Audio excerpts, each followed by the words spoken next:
what is advocacy? You will know here. We started it from previous modules.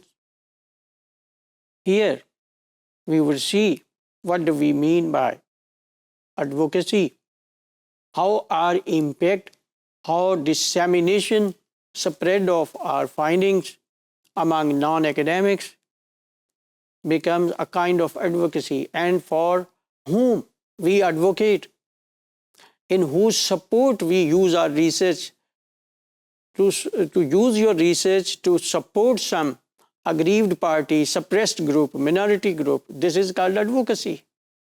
They are not able to defend themselves, to defend their interests. So you have power of research and knowledge, you defend them, you talk on behalf of them. This is called advocacy.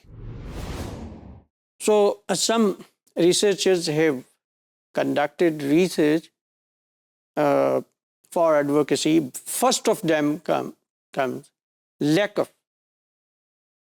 When she wrote Language in Women's Place, this book actually was written to support feminists. Lakoff concluded that women's language makes them weak because their language is very polite, so it places them in a subordinated, subjugated role, inferior role, trivial role. So this book was first attempt to connect knowledge production, research, and knowledge dissemination, its use, its impact. Another research is notable that was conducted by Bucknell Gina. She focused on issues of women in universities. She examined hiring practices and curricula of US universities. Her work, along with Lakoff's work, led to introduction of reforms. What kind of reforms? Anti-sexist language was introduced in universities so that no discrimination on the basis of sex is maintained, as well as at a larger level, their efforts led to introduction of non-sexist language in society. The third mentionable research was conducted by Tannen. All were Americans. She wrote a book, You Just Don't Understand. Her book contributed in independent status of language, gender, and sexuality, LGS. The first two writers actually, they advocated feminists. But this researcher, she actually detached LGS from feminism. It tried to get an independent status for our field of study.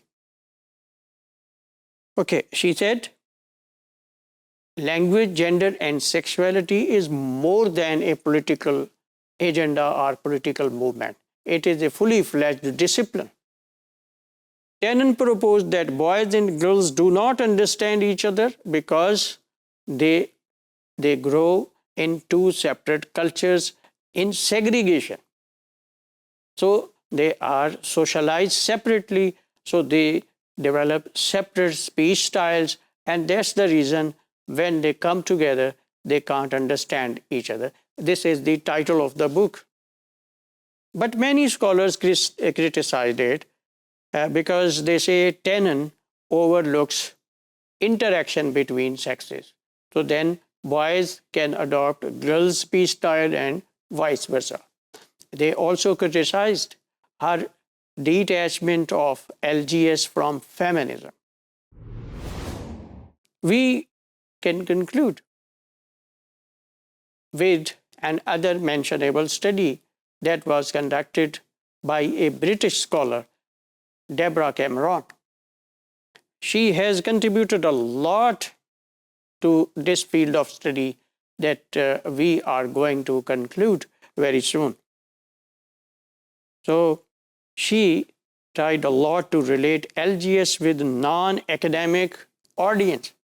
Again, restored the relationship with feminists. Feminists are not academics. However, academics can be feminists. Her book, Men Are From Mars and Women Are From Venus. And another book, The Myth of Mars and Venus. Actually, it was a response to Tannen. Tannen said that they grow in two separate cultures, so they don't understand each other. She said that these are myths, that boys grow in a separate culture and girls in a separate culture. They are from Mars and they are from Venus. So this is just a myth, not reality.